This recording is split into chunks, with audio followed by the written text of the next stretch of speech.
Hey everyone, and welcome back to my channel, or if you're new here, my name is Josh, and in today's video I'm going to be comparing the Capital One Quicksilver Rewards credit card to the Chase Freedom Flex credit card. So I'll be going over the main features of both of these cards, their similarities as well as their differences. So hopefully by the end of this video you'll have a much better idea of which of these two credit cards is a better fit for you. But before we go ahead and dive into the main features of both of these credit cards, if you wouldn't mind helping me out real quickly by just giving this video a like, that just helps out with the good old YouTube algorithm, and also consider subscribing to my channel if you have not already. Plus, if you would like to receive up to $200 in free stock in a pinned comment below, I will be leaving a link to Robinhood. All you have to do is once you click on that link is just sign up for a free account and then simply link your bank account. You do not even have to make an opening deposit. At that point in time, Robinhood will be sending you one free stock worth all the way up to $200.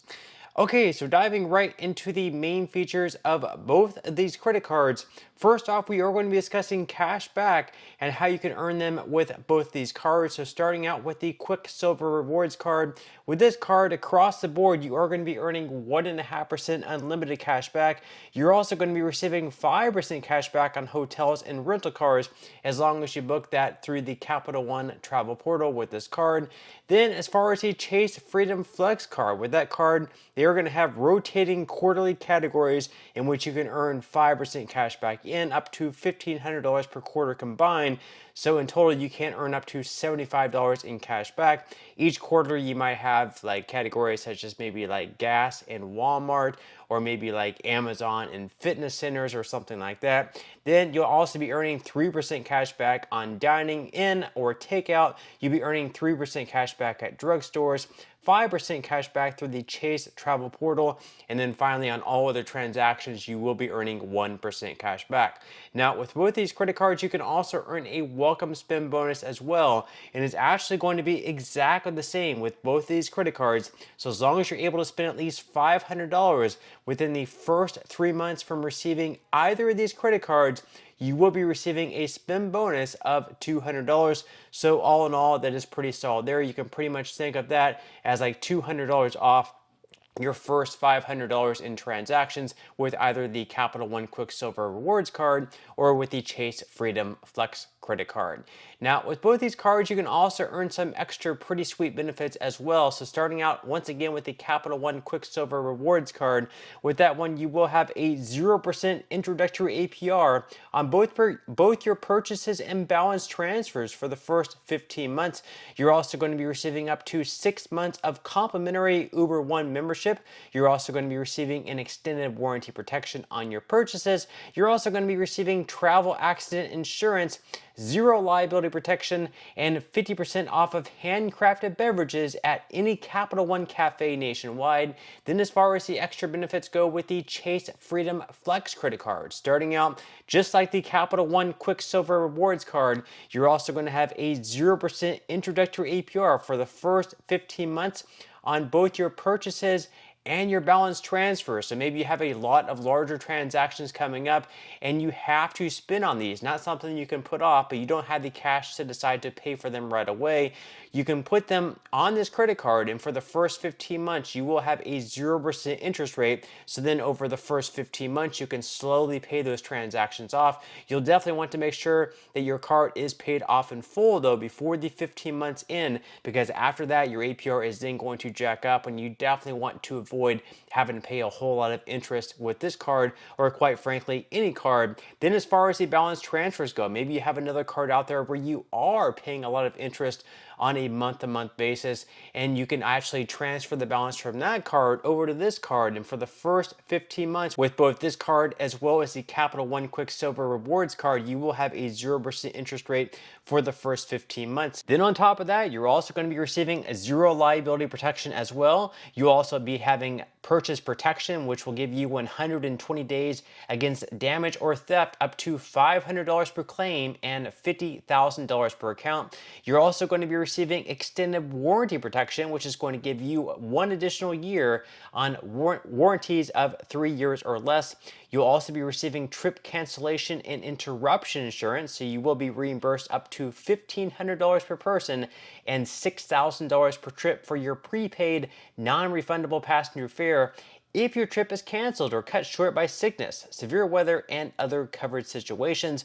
You'll also be receiving cell phone protection, which is going to give you up to $800 per claim and $1,000 per year in cell phone protection against covered theft or damage. For phones listed on your monthly cell phone bill, you will have a max of 2 claims in a 12-month period with a $50 deductible per claim, so that is something you'll definitely need to keep in mind. You're also going to be receiving auto rental collision damage waiver, and then finally you'll be receiving travel and emergency assistance services. So those are the main features of both these credit cards at this point in time. We are going to go ahead and dive into the APR and fees, and of course that's also super important as well. So just as we have been all video, we are going to be starting out with the Capital One Quicksilver Rewards card. Once again, on both your purchases and balance transfers, for the first 15 months, you are going to have a 0% introductory APR. After that, though, your APR is going to shoot up to either 19.99%, 26.24%, or 29.99% based on your credit worthiness. Then as far as cash advances go on this channel, we usually recommend to stay far away from cash advances. This, of course, should not be considered financial advice, just my own personal reasons. Usually with them, you have a very high interest rate, plus you have to pay a lot of fees as well. But if you do decide to take out a cash advance with this card, just know that your APR on them is going to be a whopping 29.99%, plus a lot of fees on top of that as well, which we are going to go ahead and dive into right now. So as far as those fees go, you're going to have a fee on each cash advance of either $5 or 5%, whichever happens to be greater. Then as far as your balance transfers go, you are going to have an introductory fee of 3% if it posts during the first 15 months. Then after that, if there's still a promotional APR, it's going to be 4%. You're also going to have a late payment fee of up to $40.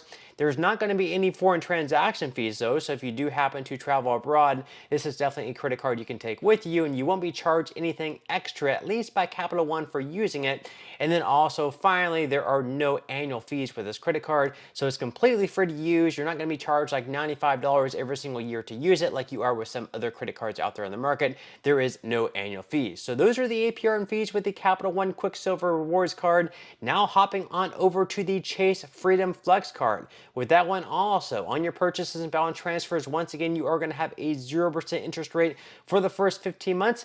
After that, though, it is going to jump up to anywhere between 20.49 to 29.24% based on your credit worthiness.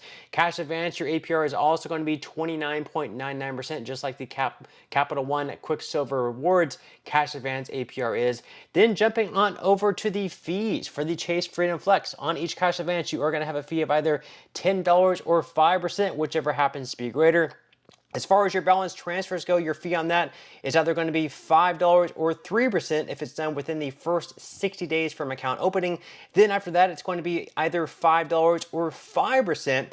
With this card, unlike the Capital One Quicksilver Rewards card, you are going to have a foreign transaction fee of 3%. So perhaps this might be a card you might want to leave back at home, or maybe use cash instead of using this card. That way you're not going to be charged an extra 3% for using it. Then you're going to have a late or return payment fee with this card. That fee is going to be up to $40. And then finally, just like the Capital One Quicksilver Rewards card, with this card there is also no annual fee. So now we went over the main features as well as the APR and fees of both of these cards. At this point in time, we're going to be going over the similarities as well as the differences between both of these credit cards. We're going to start out with these similarities though. With both these cards, for the first 15 months, you are going to have a 0% introductory APR on both your purchases and balance transfers. That's definitely a huge benefit. Also, with both these cards, you do not have to pay an annual fee. That's also a pretty good benefit as well. And then finally, with both these cards, you're also going to be receiving a spend welcome bonus of $200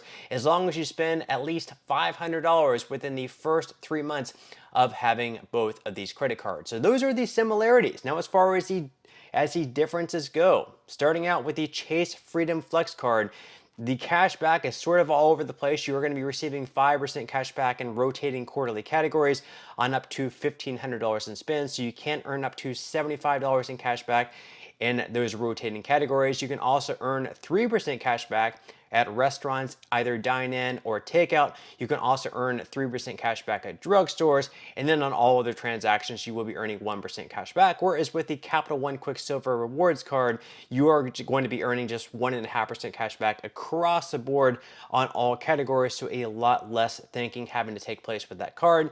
And then as far as the Chase Freedom Flex card, that also is going to have a 3% foreign transaction fee with that card, whereas with the Capital One Quicksilver card, you can take it internationally and you won't be charged anything extra by Capital One for using it. So that's another way that these two cards kind of sort of differentiate from each other. But just to sum things up here, if you're seeking simplicity, the Capital One Quicksilver Rewards card might be the better fit for you, just because it's going to be 1.5% cash back across the board, and you can also use it internationally. However, if you don't really mind looking into the rotating quarterly categories and opting into them each and every quarter and really trying to max out your cash back, then in that case, the Chase Freedom Flex is probably going to be the better fit for you. But that's all we have for today's video comparing these two cards. I certainly hope that you enjoyed and found value out of it, and I will see you in the next one.